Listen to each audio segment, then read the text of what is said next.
So let's take this look at one last example of a quadratic function that is not in the form where we can just look at it and find out what that vertex is. It is not in that a times x minus h squared plus k that looks like your transformations. This is given to you as three separate terms. And so when I'm giving it to me this way, I'm going to look at that value for a, I'm going to look at that value for b. And the way I'm going to find x is I'm going to do minus b divided by 2a. So I'm going to do it right down here. So x is going to be equal to the negative of negative 4 divided by 2 times a, which is negative 2.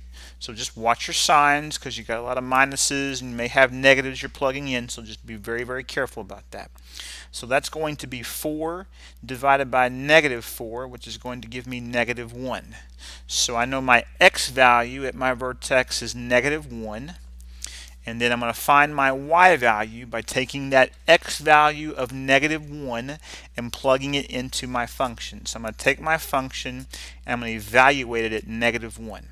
So this is going to be negative 2 times negative 1 squared minus 4 times negative 1 and then plus 3.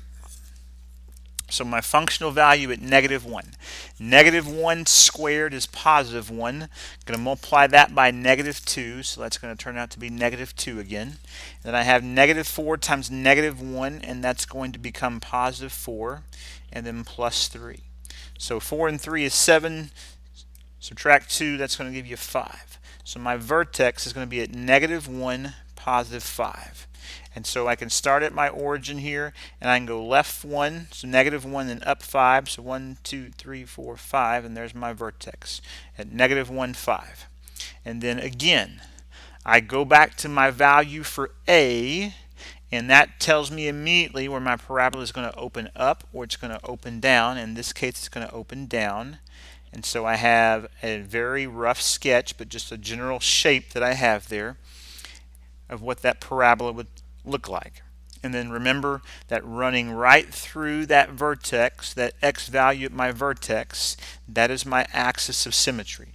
So in this case, my axis of symmetry is going to be at x equal to negative 1, because that's the x value at my vertex. But don't just write negative 1, make sure you write x equals negative 1.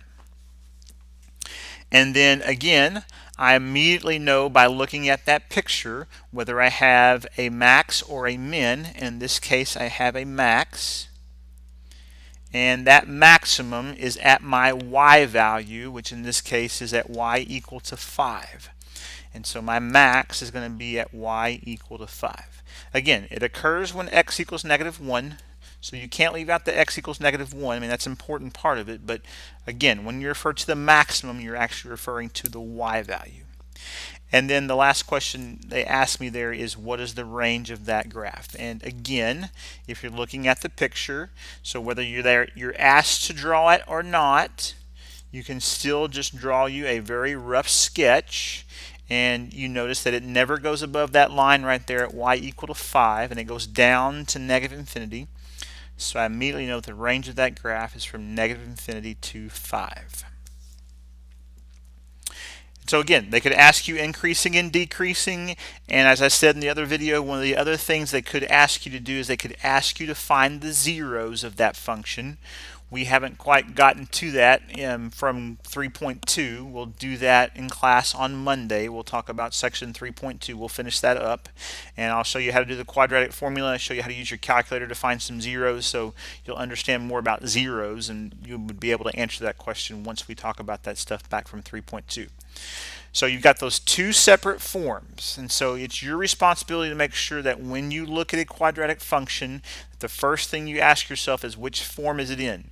Is it in my form where I can look at it and just do my transformations, or is it in the form where I'm going to actually have to go and use my vertex formula, the minus b over 2a, to work it out? Everything else from there is the same. That value for a tells you whether it opens up or down, and then you can go find the axis of symmetry. Then you can go figure out whether you have a max or a min. You can find out what that value is for your max or your min, which will be your y value. and then you can answer all the different questions that they ask you. And they're going to ask you about range, they're going to ask you about increasing and decreasing. They may even ask you to find zeros, and again, we're going to talk more about that. But those are all the different kinds of questions that you're going to be asked. So what we'll do next week is we'll go back and finish up 3.2, and then we'll look at some application problems back from 3.2 and over here in 3.3.